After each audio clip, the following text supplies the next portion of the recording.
Hello, it's Wendi Lanham and Crosbie Lorimer from Balcaddy Media here on day 4 of the Rolex Sydney to Hobart yacht race, and the weather's turned out to be pretty good today. We're expecting it to be a lot colder. So the sun's yes, we are. It is slightly colder than yesterday, but the sun's up and out, and it's quite nice. Although from what we've heard from those coming in this morning, that it's still extremely chilly out on the course today. So I'm sure they're all rugged up, those of the fleet that are still out there. So we've had about a quarter of the fleet arrive here in Hobart, and all the TP52s are now in and arrived in yesterday, and we got a great chance to talk to a lot of the crew on board those yachts. So do you want to tell us some of the highlights from those interviews yesterday? Well, thank you, Wendy. Yes, the obvious highlight really is Celestial, obviously still clubhouse leader. Even theoretically, it would not be possible to get her beaten. I think Maluka and Gunrunner and Currawong in theory could, but they'd have to put afterburners on to get anywhere near. Currawong has to be here by 3:45 this afternoon, and she's got only 350 nautical miles to go. So I think we can safely conclude that the likelihood now is that some point today or tomorrow that Sam Haynes will be declared the IRC overall winner, which is pretty fantastic. That's a great result, I think, all round. They had some pretty heavy-duty runs down, and to give you some indication, I was talking to Chris Hills, a good mate of mine who I did many ocean miles with, who was on Denali, and I was chatting away to him, and I suddenly looked at the background and I saw this wheel that was just hanging off its pedestal. And of course the only thing that can ever be usually is a collision with a crew member who's been swept aft, and sure enough knocked the bloody thing, excuse the language, knocked the thing off its pedestal. And I said, God, is the crew member okay? And he said, yeah, no, he's fine, he's one step better than last year when he head-butted the pumps pedal. So there you go. Yeah, so they're all in sound, and that likely declaration of the IRC overall once again looking likely in the TP52s. You know, if you want to win this race, that's a pretty good bracket to be in. So yeah, all good there. Yeah, right. Well, we also got to chat to Pretty Woman today. We were up there chatting to a lot of the crew, and my biggest takeaway is how great their extraordinary commitment to youth sailing is. Incredible. They are working hard to create pathways for those younger sailors who want to enter into the sport, particularly pathways for women, which was lovely to see.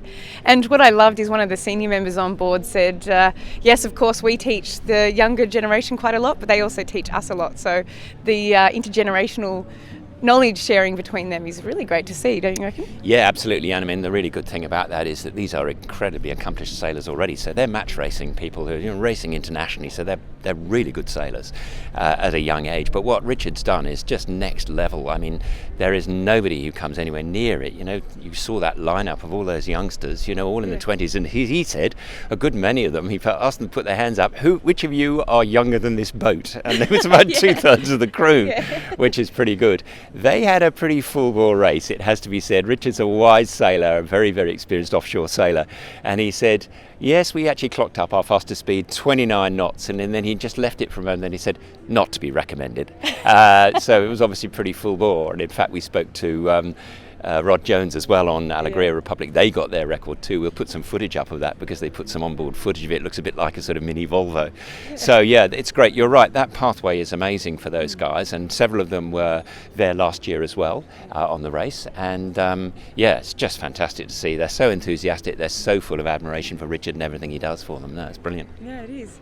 So the weather offshore is pretty chilly, and we've got about 2/3, 3/4 of the fleet still out there. Yeah. Who's shaping well out on course at the moment? Well, at this point I pull out my crib sheet because I did have a quick look rundown.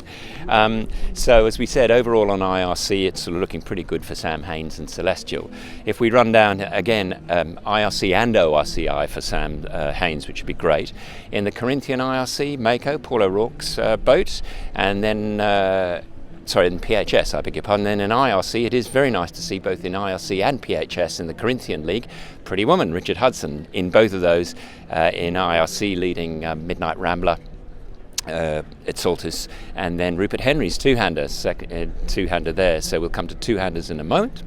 In fact, right now, so of the two-handers, it's Rupert Henry and Greg O'Shea leading the two-handed in IRC from Peter Elkington's Pac-Man, and then Lee Condell's Sunfast Racing For those of you who weren't across that, Rupert Henry was racing in the Route de Rome, which is a transatlantic race from France. That's earlier this year in his pretty amazing Lombard 40, really radical looking boat, which actually didn't manage to finish last year in Hobart.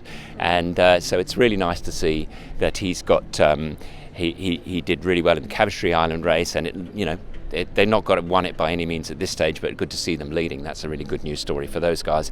And then in two-handed ORCI, then Mistral is still leading that as well. So a really good news story, I think, all up. And perhaps just finishing on a sort of note about the nature of this race. This is sort of a little unusual, not unusual completely at all, to have that much downhill racing, but you realise how hard work that is. It sounds great, and for most of them the first day or two was really good, but once the breeze starts getting up north of 25-30 knots around there, suddenly that becomes very, very hard work. Really constant trimming, massive concentration for the helmsperson. If you're running downhill on a big sea and you're trying to steer, just the slightest twitch and you can just lose it completely. So those guys do really well, and you hear the TP 52 guys. I was talking to Mark Bradford about this really tricky calculus for the owner, between the owner and then the rest of the crew, is that the owner quite rightly is responsible for the safety of that boat, but they don't have always that kind of level of deep knowledge of serious ocean racing, and it's a very tricky one for the sailing master and the sort of team, if you like, at the top, to be able to negotiate that with the owner, where the owner's ready to go for it. It's a tricky balance, and then they come down here and they just get smashed on the way back up the river. So it's just as well they had headsails. I think for URM particularly, she lost her bobstay, so that's the little strut that holds the bowsprit down. Oh, yeah. And she lost that, and they were just lucky that most of the rest of the race was upwind, so they didn't need it. So all good. So that's pretty much a roundup, I think, of the sort of results at least, yeah. Great. Well, that's our update for today. Join us back here tomorrow. Thanks for tuning in. See you then.